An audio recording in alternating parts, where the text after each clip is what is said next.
As I watched Sork study himself in the mirror, I kept waiting for some sign he knew I was there, a glance in my direction or some indication he was preparing for a fight.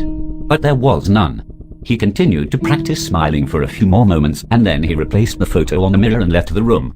When I heard the front door open and shut again, I assumed he'd left. But even after I strained and heard what sounded like his car cranking up and driving off outside, I waited a couple of minutes before easing open the closet door. I was tight with tension, with every creak of the floor sounding like a gunshot in my ears.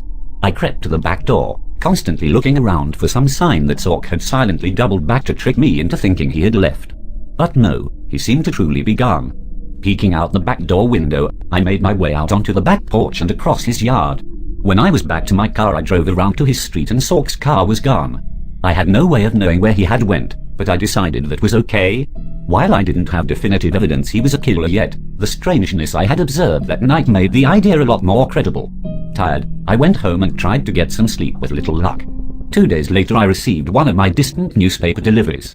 A 20-year-old girl had gone missing the night I had been in Sork's house, and he had left the parts unknown. It was nearly 200 miles away from here, but based on the timeline of when she was last seen, he would have had plenty of time to get there if it was him.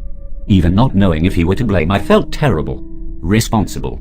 If I had done better, been smarter, I could have stopped him already, or at least tracked him so I would know if he had gone to the girl's town or not. As it was, I was left with continuing to observe that, and trying to find out more about Marcus Sork from his past. I pulled his file in the admin office at the hospital and found that prior to coming to our town he had been at a hospital outside of Olathe, Kansas for a number of years. Not much other information beyond his curriculum vitae, which contained nothing out of the ordinary for an orthopedic surgeon. Still, it gave me a jumping off point. I called the hospital in Kansas and worked my way to someone in human resources, telling them that I was with a large medical practice in Seattle that was considering extending an offer to a former doctor there and was checking through his references as part of the potential hiring process. The woman on the phone was friendly from the start, but I could tell there was a brief hesitation and change of tone when I mentioned the person in question was Dr. Sork. Well, I can put you in touch with the chief of staff if you want. He was chief back when Marcus was here too, so he can talk more about what kind of doctor he was. But I shouldn't say anything. Her desire to gossip was almost palpable. I understand, and I'm not trying to put you in a bad spot. But I don't want to make the wrong choice on the guy either, so anything you tell me will be off the record. But it would be a big help if you could give me any insight you have into him. There was a moment of contemplative silence and then she went on. It's just, look, Marcus was a nice guy when he first came here, right? Joked around a lot, patients loved him, he had a sweet wife and he fit right in. Then him and his wife go on vacation to Europe one summer, this was 6 or 7 years ago now, and when they got back he was different somehow. Different how? I asked, trying to keep the intense curiosity out of my voice. I was supposed to be a mildly interested businessman, not an obsessed stalker. I could almost hear her shrug over the phone. I don't know how to describe it. He was still nice and would joke some, but it all seemed forced. He was off from how he had been before. Within a few months him and his wife were divorced and he had moved away. I guess he's on the move again. Yeah, we'll see. You've given me a lot of food for thought. Hey, was his wife okay?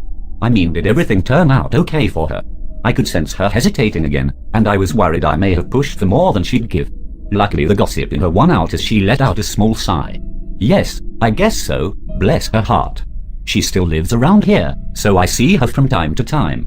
She doesn't look happy though. I think Alicia really loved him, and whatever came between them, I think it hurt her a lot. I could feel the rage building in me again as she spoke. Yes, losing someone you love like that, it kind of destroys you.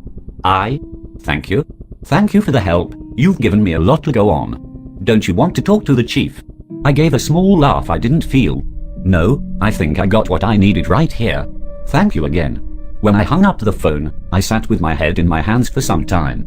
My thoughts were swimming in the blackness of my mind like pale, blind cave fish. I would catch glimpses of their pallid scales and hear the occasional ripple or splash as they stirred the water, but these ghost impressions left me with little in the way of a solid idea or plan. The things that felt most real to me were my pain and my anger, and it was getting harder to hold them in check. Still, I had to be sure. I took a few days off and drove to Olathe to try and track down Sork's ex-wife. She wasn't going by her married name any longer, so the phone directory was of little use. I called the Kansas Medical Board and got a residential mailing address that he had never changed. This led me to a nice brick home in a small suburban neighborhood not far from Sork's former hospital. As I went up to the front door, I could see that the paint around the door and on the shutters was peeling, and the air of disuse and being unoccupied grew so strong as I approached that I felt sure I was knocking at the door of an empty house. But only seconds after I knocked, a woman in her 40s opened the door. She looked at me warily as I fought down the urge to tell her that I knew her. In a way, it was true. She was the girl from Sauk's picture. Swallowing, I pushed forward with my story. "Hi, ma'am. My name is Peter Elliot. I was hoping I could ask you a few questions about your former husband." I tried to smile and seem non-threatening, but I could see her running the mental calculus of the likelihood I was a thief or rapist. After studying me further, she nodded and stepped aside. "Come in, I guess. Is Marcus in some sort of trouble?" We stepped into a foyer cluttered with stacks of books and magazines, and as we spoke she led me down a path to a living room that was even more filled with row after row of books. I gestured around. "You've got quite the collection." She had moved a stack of newspapers off a worn-looking sofa and gestured for me to sit down. She shrugged, looking disconsolate. "I think I slipped from being a collector to a hoarder about 2 years ago. I need to clear all this junk out." She looked used up and small in her pale blue bathrobe as she sat down in an old recliner. Her sad eyes looked thoughtfully distant for a moment before coming back to me. "So is he in trouble?" I smiled. "I don't know yet, honestly. I'm just looking into him for an interested party, and my understanding is that you two were together for years." A brief look of pain crossed her face. "Yeah, we were. Childhood sweethearts, if you can believe it. I thought we'd always be together." I leaned forward. "If you don't feel it's too personal, can you tell me what changed? Did Marcus change?" She picked at some dried skin on her lip nervously. She suddenly seemed very uncertain. Fuck it. "Yes, he did. He changed all of a sudden. Do you know when or why?" She nodded, her eyes focusing on me as anger lit the edges of her face. "I know exactly when. We had just come back from a trip to Europe. Something we had wanted to do since high school. Had a great time too. We had landed in Atlanta and were waiting for our connecting flight to Topeka. That's when he got sick." "Got sick? Sick how?" She shook her head. "I don't know. He had gone to the bathroom near the terminal, and when he came back he said he didn't feel well. His head and neck were hurting a lot. He felt nauseous. By the time we landed in Kansas he said it had passed. But," she sighed, "this is pointless. You won't believe anything I'm going to tell you anyway." I grimaced slightly. "I will. Please. I can't go into detail, but this is really important, and I'll listen to anything you tell me with an open mind." She looked at me for several moments, again weighing. Finally she nodded and went on. "He was different from then on. At first I thought he was still sick or jet-lagged. Then I thought he was stressed or having a midlife crisis. But those were all just excuses, really. Because I was thinking it from the night we got home from the airport." "Thinking what?" "That it wasn't Marcus anymore." She held up a hand. "I know how that sounds. Believe me. But I knew that man. I had known him and loved him since I was 10. It was like whatever happened between us landing in Atlanta and taking back off. It swallowed him up. He still sounded like Marcus, and I could see him trying to act like him. But it was wrong somehow. False. It felt like someone who knew a lot about Marcus was trying to impersonate him." She gave a harsh laugh. "I swear to God, he even smelled different. I told my mother that and she set me up with a therapist right away. I didn't know what to do with all of this." What she was saying was incredible, in the literal sense of that word, but I found myself believing her. Even if she was wrong, I didn't think she was lying to me. "So what are you saying? You don't think it was him anymore? What does that mean?" "I don't know. Believe me, I've spent years wondering about it and I still don't know the answer. But something changed, and not in the normal people change way. He was not right. I would see him sometimes when he didn't know I was around, and he was entirely different. His face would be slack, his eyes would be dead. He looked like some kind of terrible doll. I thought about my night in the closet and suppressed a shudder. Was he ever violent or abusive towards you?" She shook her head. "No, never. Never said a harsh word to me. Actually had less of a temper than he had before, but he'd always been sweet back when he was himself too." She rubbed at her eyes for a moment before continuing.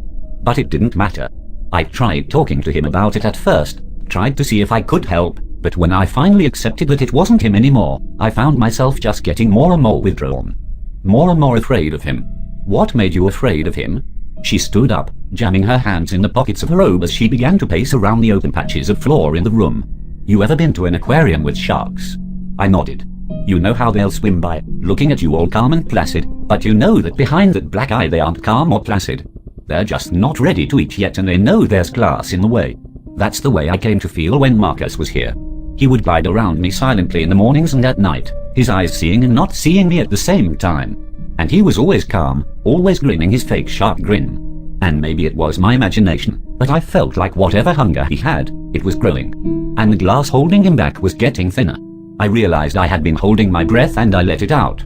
So you divorced him? She gave a small, sad smile as she sat back down. Yes, it was very easy. I told him I wanted a divorce, he said that sounded just fine, and he moved out the same day. Aside from signing papers in a lawyer's office, I never saw him again. Okay, but why did you stay here? Stay in the same house? Weren't you worried he might come back? Her smile grew slightly. Well, that's the thing, isn't it? On the one hand, yes, I'm scared of seeing Marcus showing back up one day. But what if it was the real Marcus that came back?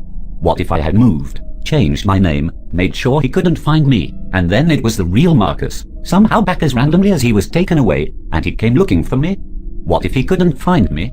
Her voice grew thick at the end, and I reached out to grasp her shoulder. I didn't have any real words of comfort or wisdom for her, and being around her pain just reminded me of my own. Standing, I looked down at the girl that had once been Alicia Sork. It made me hate Marcus even more to see what he had done to her. I don't have any easy answers for you, Alicia. I don't think that Marcus, your Marcus, is coming back. I don't know if that helps or hurts you, but maybe it will make it easier for you to move on. She looked up, her expression bitter. It doesn't help. And I know you mean well, but I'd like you to leave. I nodded and headed outside. I turned to say goodbye, but the door was already closed behind me. When I got back home the following morning, I found a follow-up article on the missing girl. She had been found behind a middle school a few miles away from where she was abducted, and she had been